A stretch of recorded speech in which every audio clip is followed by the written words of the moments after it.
Yes. All right, thank you everyone for coming tonight. This is the Wallingford Library's event, George Washington Stop in Wallingford. My name is Rachel Taylor, and I am the head of adult programming here at the Wallingford Public Library. And tonight we are very pleased and excited to welcome as our guest speaker, Ambassador Sichan Siv, Deputy Assistant to President George H.W. Bush. Sichan is an avid student of the American Revolution and one of the few individuals to have read the original of George Washington's diary. Through his presentation this evening, Sichan will commemorate Washington's visit to our town as we prepare to celebrate the 258th anniversary of the occasion. I would like to apologize for the fact that our air conditioning units are not working currently. We just had a new HVAC system installed, and unfortunately it started malfunctioning earlier today. There are refreshments over at the side table, including seltzer. You're more than welcome to avail yourselves of them. There's also a water fountain upstairs and bathrooms right outside if you need a break. We'll also be keeping the back door open to help the room stay cool. So I'd like to extend a special thanks to the Wallingford Historic Preservation Trust for helping us coordinate this wonderful local history program. And now, here is Jerry Farrell Jr., President of the Trust, to introduce our speaker for the evening. Jerry?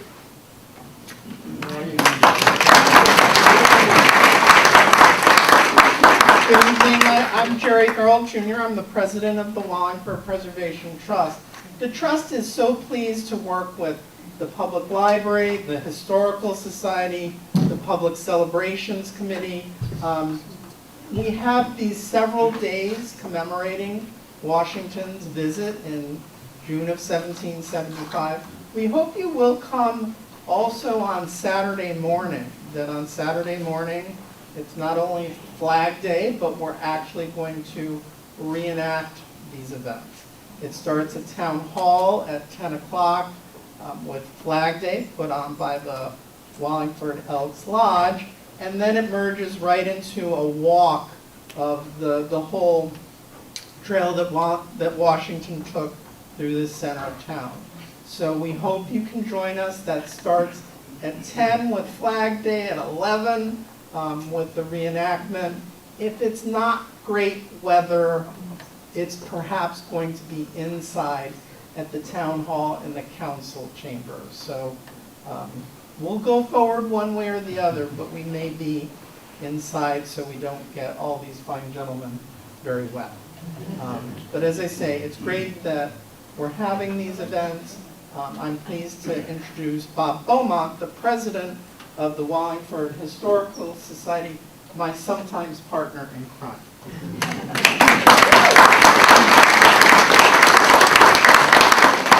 Good evening all. I thank you all very much for coming. Welcome. It's my honor and pleasure to be able to introduce Sichan Siv.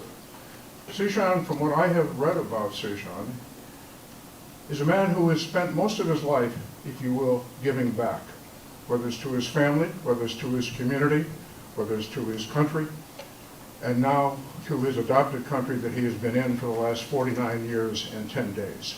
Or excuse me, I say 10 days.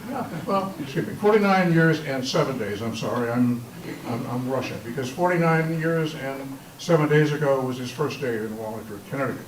But before we get to that, Sichan was college educated in Cambodia, born outside of Phnom Penh. Became a teacher. Back in 1974, I believe it was, he ended up starting to work for CARE. That would be the Cooperative Relief Everywhere. You've heard of CARE packages. Well, this is the organization that he worked for in Cambodia, helping people in Cambodia and who were about to be invaded by the Khmer Rouge or the communist Cambodians. Some of you, I'm sure, have heard of the likes of Pol Pot and the killing fields of Cambodia. This gentleman is the sole survivor of his family. And one of the reasons that he was given the opportunity by the local head of the U.S. Agency for International Development to leave Cambodia at 12 p.m. one day. He was told, look, you've got to be back here within an hour. It's a drop-dead time. Sichan had a meeting that day, and he felt the responsibility was to go to the meeting. He got back a half hour late. Ended up being enslaved by the Khmer Rouge for about, for about a year. Somehow managed to survive. And one of the reasons he did, I believe, and I think he believes, is because his mother had always told him, never give up hope. No matter how bad things get, don't ever give up hope. And a bit of advice that she gave him, when you leave, always when you leave and try to get to Thailand, which was where he was hoping to be able to escape to, and where he eventually did. Always keep the sun at your back in the morning, and that will guide you as to how to go. Sichan arrived here in Wallingford, as I say, on June 4th of 1976. At that point, he had $2 in his pocket. He was sponsored by Nancy and Bob Charles up on Whirlwind Hill Road. Nancy is here tonight with us. And thank you for sponsoring him. Just in the short time I've had the opportunity,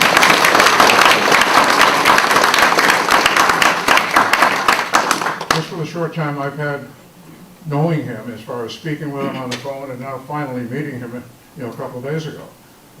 He's a wonderful man, and you did a great job helping him out. His first job was picking apples at Young's Apple Orchard, which some of you might know that used to be up on South Branford Road. Later became a taxi driver in New York City. And of course, it's a very interesting story as to how he even got that, how he managed to pass that test. But, and then 13 years later, he's up for appointment to be Deputy Assistant to George H.W. Bush. Ended up getting involved in negotiations with then Secretary of State Baker on helping Cambodia. This is during the meetings in Paris in 1989. 2001, George W. Bush appoints him as one of the ambassadors to the United Nations. He gives back to his church. He's active as a deacon in the Presbyterian Church down in San Antonio. He's been a lieutenant colonel in the Civil Air Patrol since, I believe, 1991, is it? That's correct. And all this man is about, as far as I am concerned, is giving back. Now, this is something that I believe in very strongly, because this is what we taught in Boy Scouts. Sichan may not have been a Boy Scout, but Sichan sure learned it very well. I have a feeling he might just have learned it from his mother. Without further ado, I'd like to introduce Sichan Siv, Ambassador.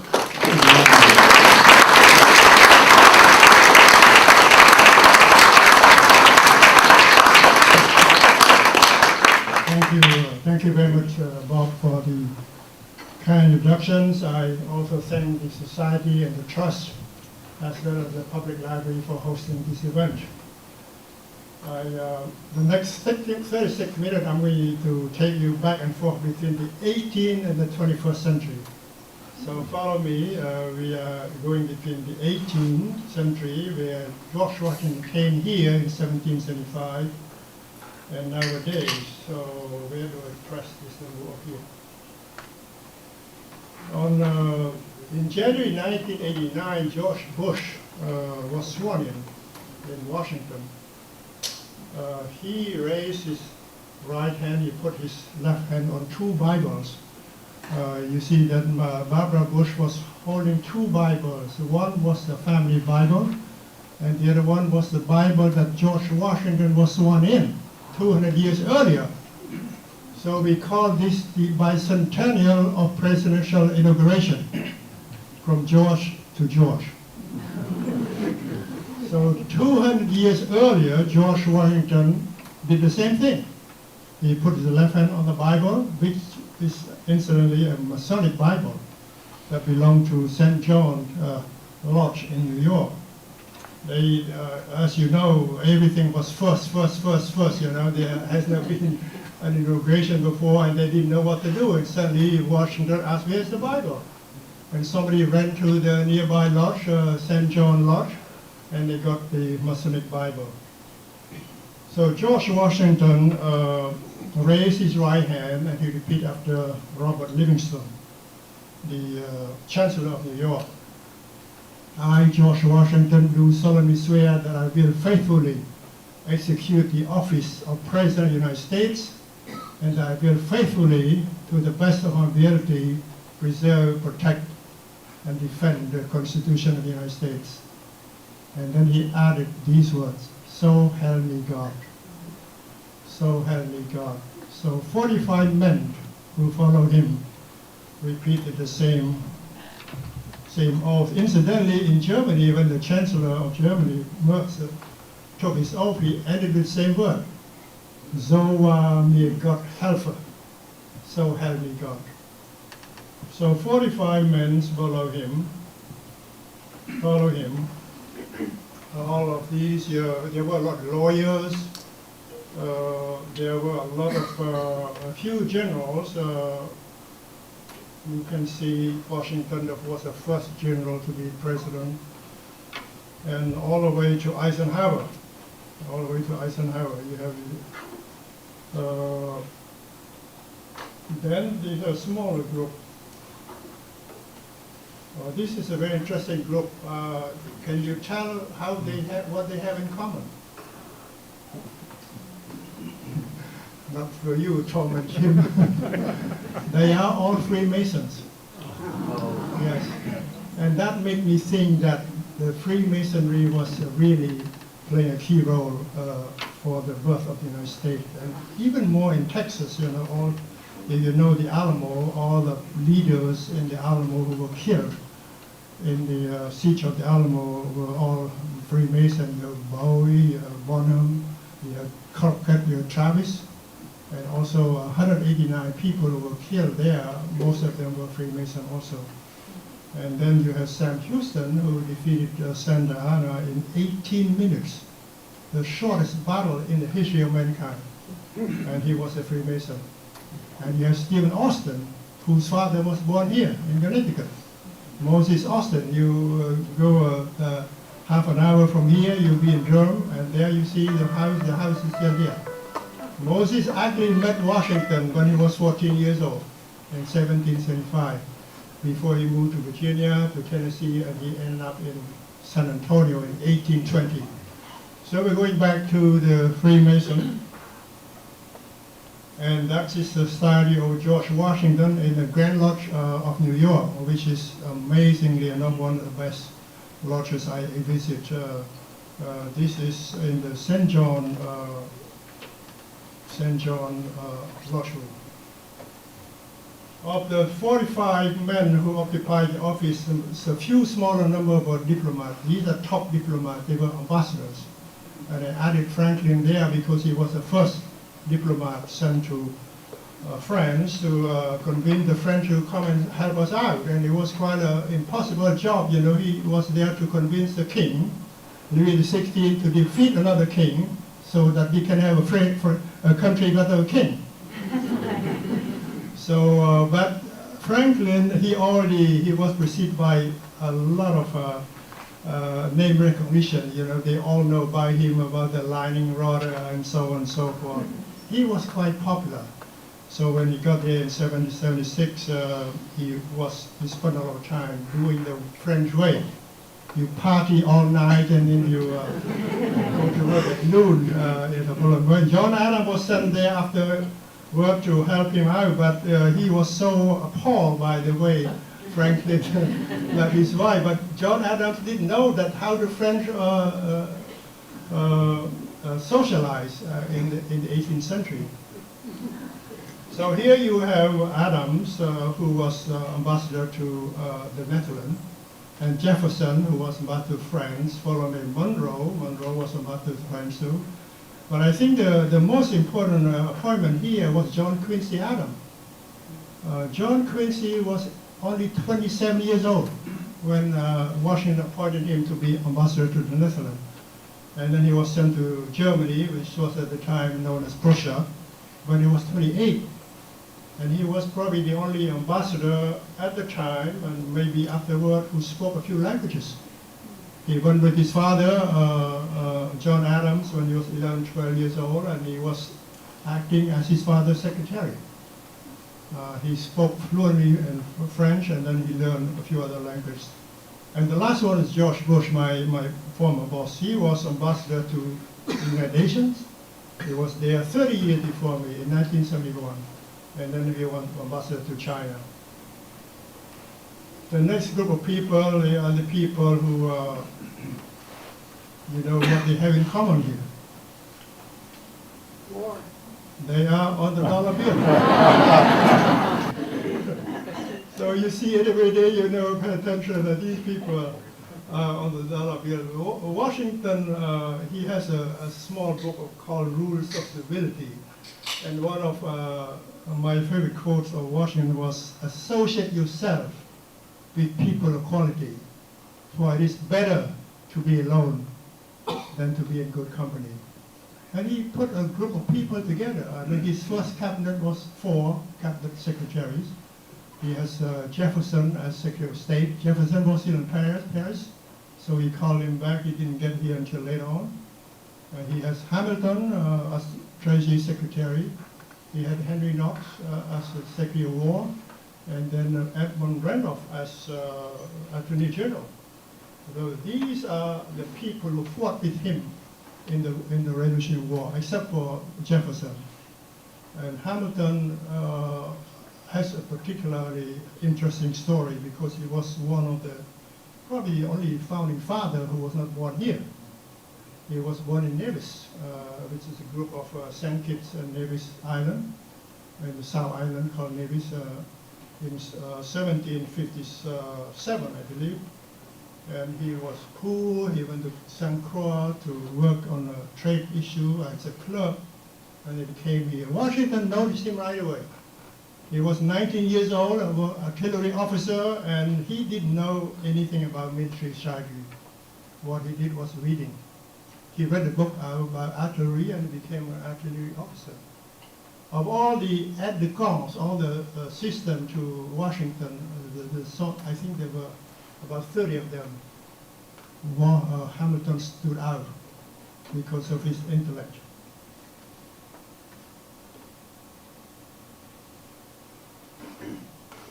After that, I did go to where he was born in Nevis. I went to visit his birthplace, and I have a habit of collecting something that I'm there. So what I did was to go to the gift shop and ask them if they have any $10 bill. Of course, you can get $10 bills here, right, in the United States, but not the $10 bill from Nevis, where Hampton was born. So I changed a few $100s, and I put a clean one in my passport, and I forgot. And then a few weeks later, I went to Rome.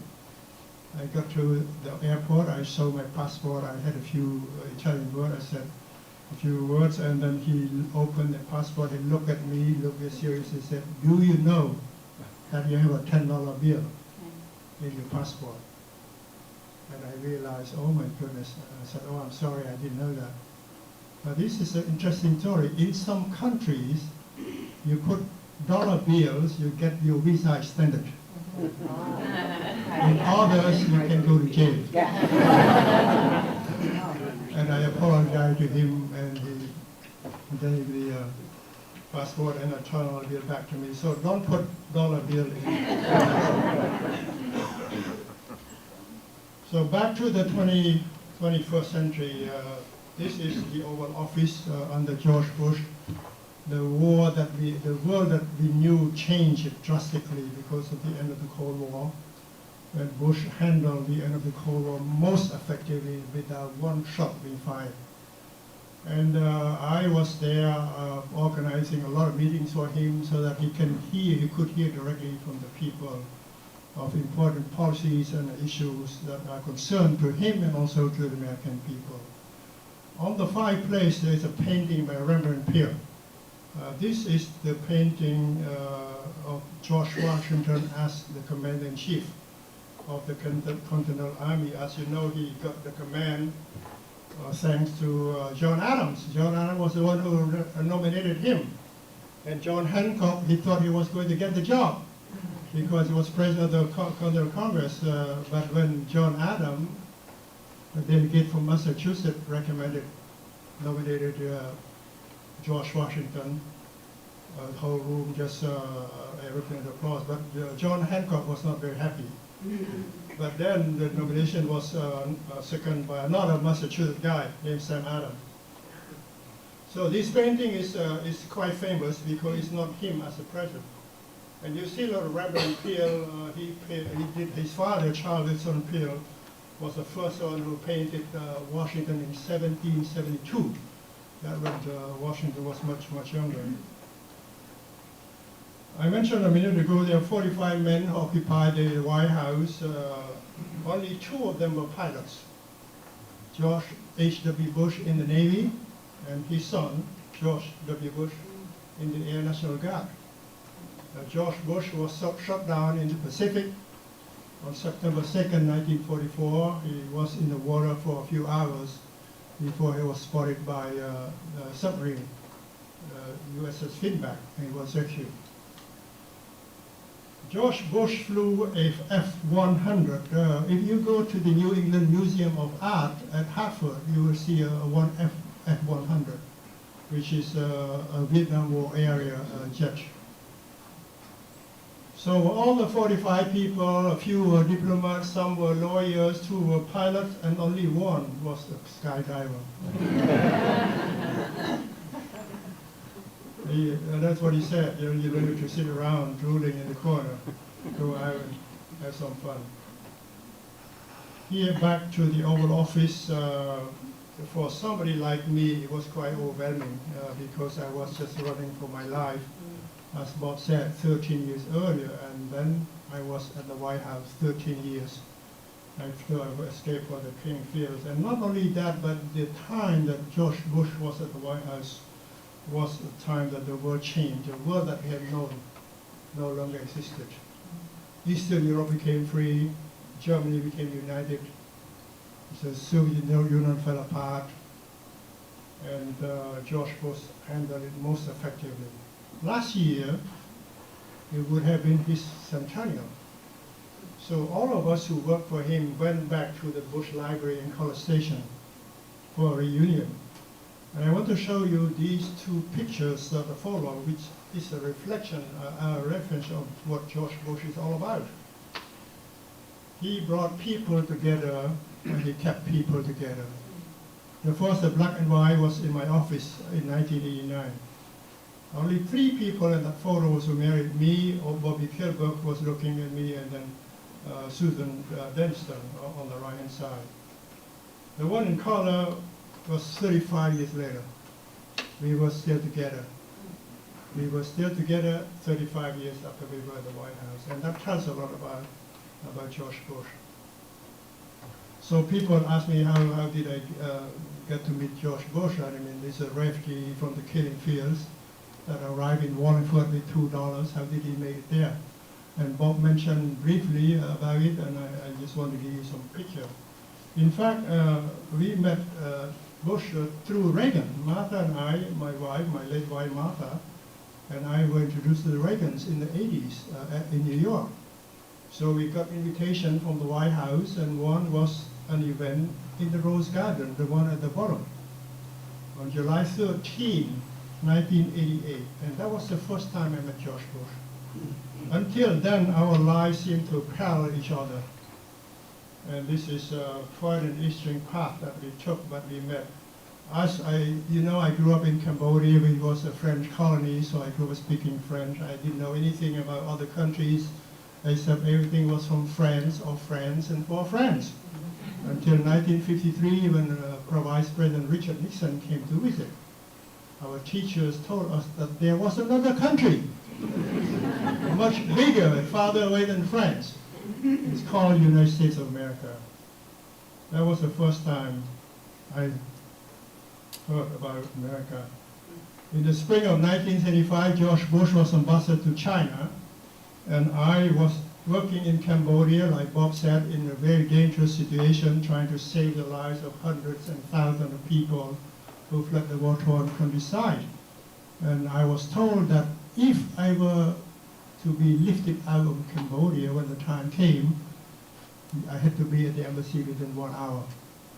And despite the flawlessness of the evacuation by the Ford administration, I missed the helicopter by 30 minutes. So the Khmer Rouge came in and he turned the country upside down. A year later, on February 13, 1936, George Bush has been director of the CIA for 13 days. I was alone at the back of the timber truck. I jumped off that truck and I walked. I was severely wounded when I fell in the booby trap. I walked for 3 days having nothing to eat or nothing to drink through the jungle, nothing to guide me except the sun, the stars, and the moon. When I got to Thailand, completely exhausted, I spent a few months teaching English to fellow refugees. They suffered severe mental depression because they sat down all day feeling sorry about the past and worrying about the future.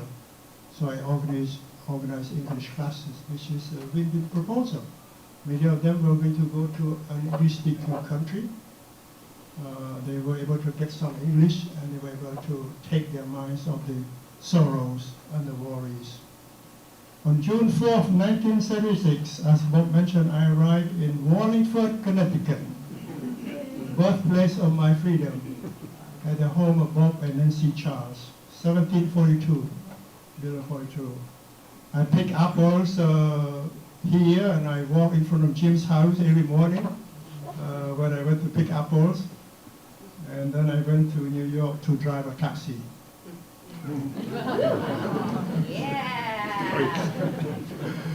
In New York in 1977, you needed to know where you were going to drive a taxi. You need strong horn and good brakes. Let's go back to the 15th century, to France. This is a chateau in Chavagnac. It's about 6 hours southwest of Paris.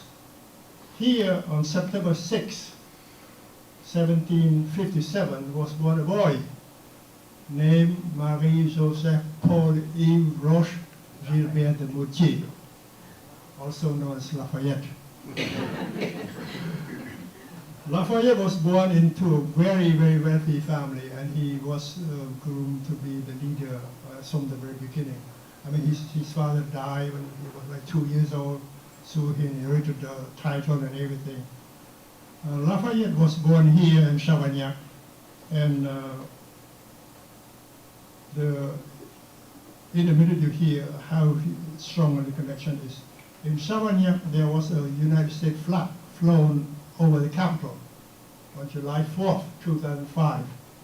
Draped over the staircase, you know, you went upstairs to the room where he was born.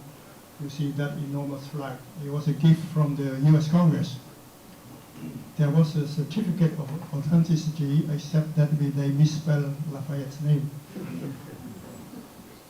You know, Lafayette has like 40 cities and counties and a mountain named for him here in the United States, and the U.S. Congress misspelled his name without an E.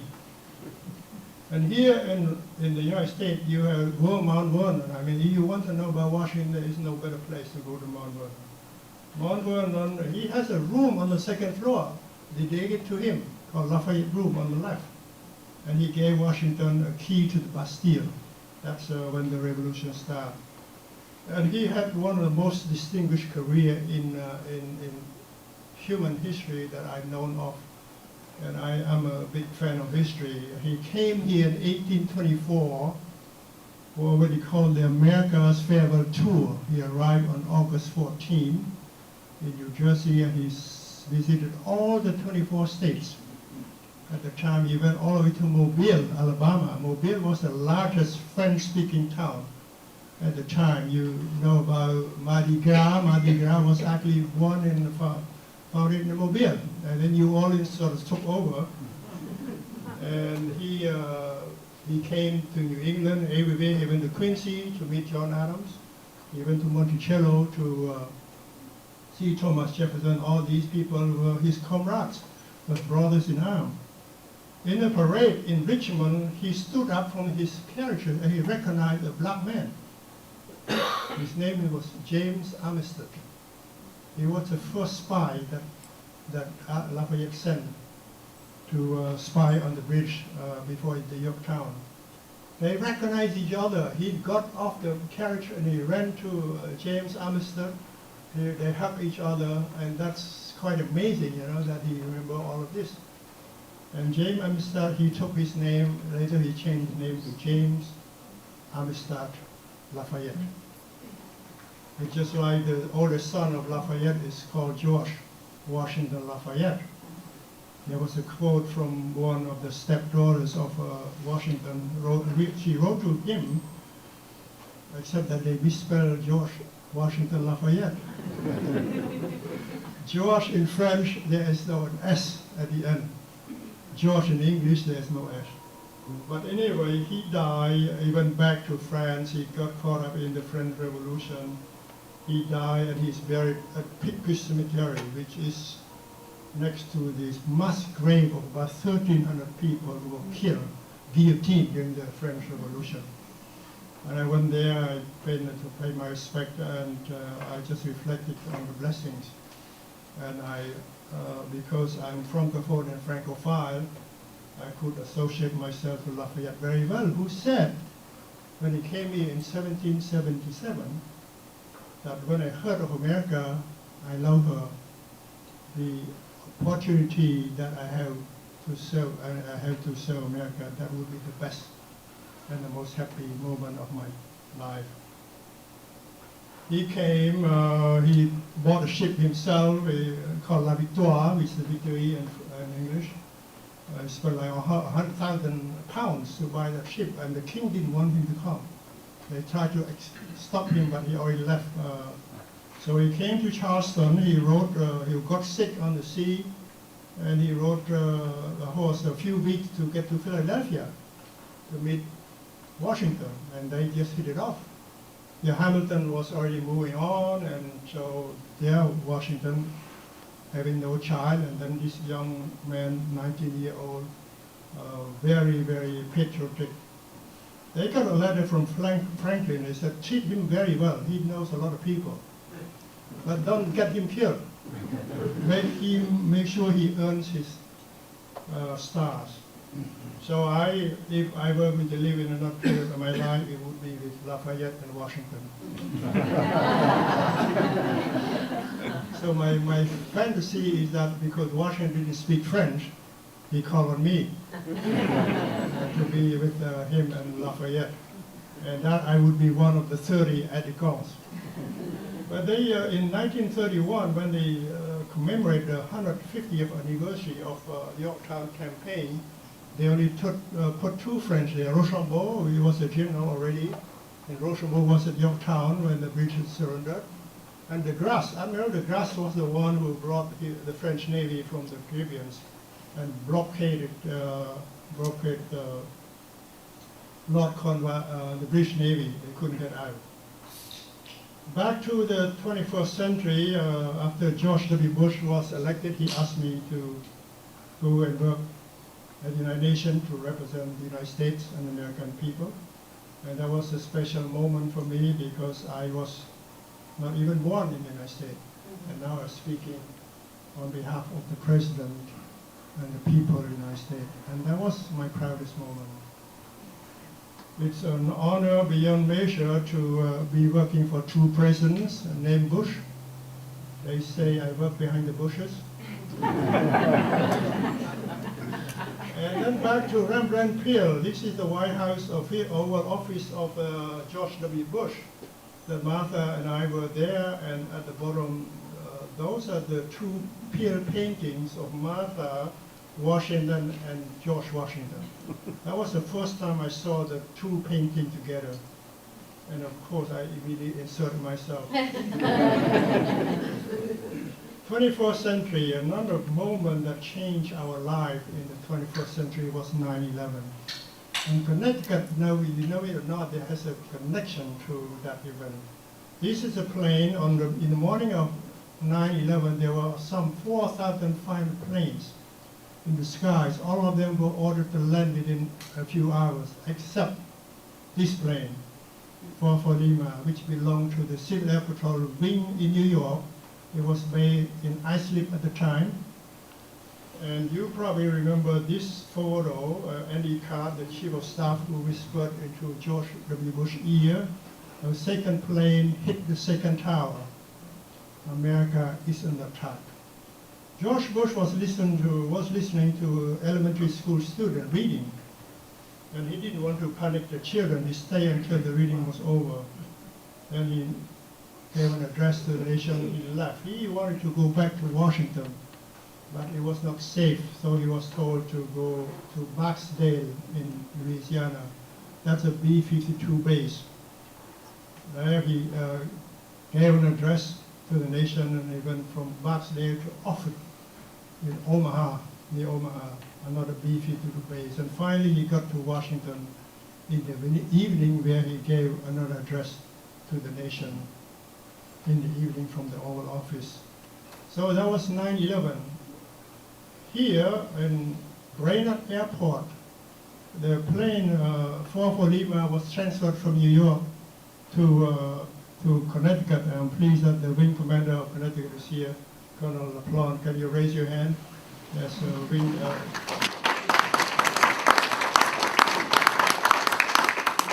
Naval Air Patrol was started on December 1st, which happened to be Martha's birthday. The week before Pearl Harbor attack, their original mission was search and rescue, cadet program, and airspace education. But the mission now expanded to counter drug, to water protection, and natural disaster, and so on and so forth. So this plane was transferred to Connecticut. And I saw that painting somewhere in Maxwell Air Force Base in Alabama. And I said, I want to fly that plane because I want to honor George H.W. Bush on his centennial. So Jim Ridley, who was the regional of the Northeast region, invited me to come here, and Major Prue and I took off from Brainerd, and we flew first over Groton, because this was the first plane that escorted submarine from Groton into the high sea. And this is Groton from the air.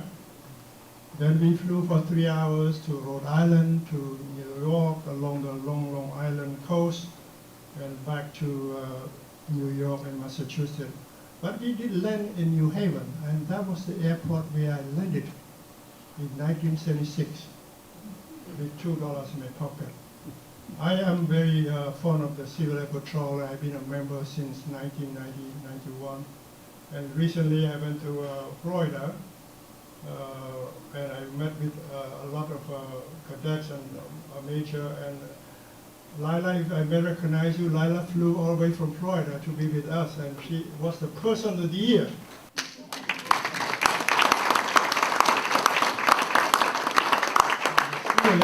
Beside all these missions, it's the largest youth development organization in the country, by leadership, character, vision, and so on and so forth.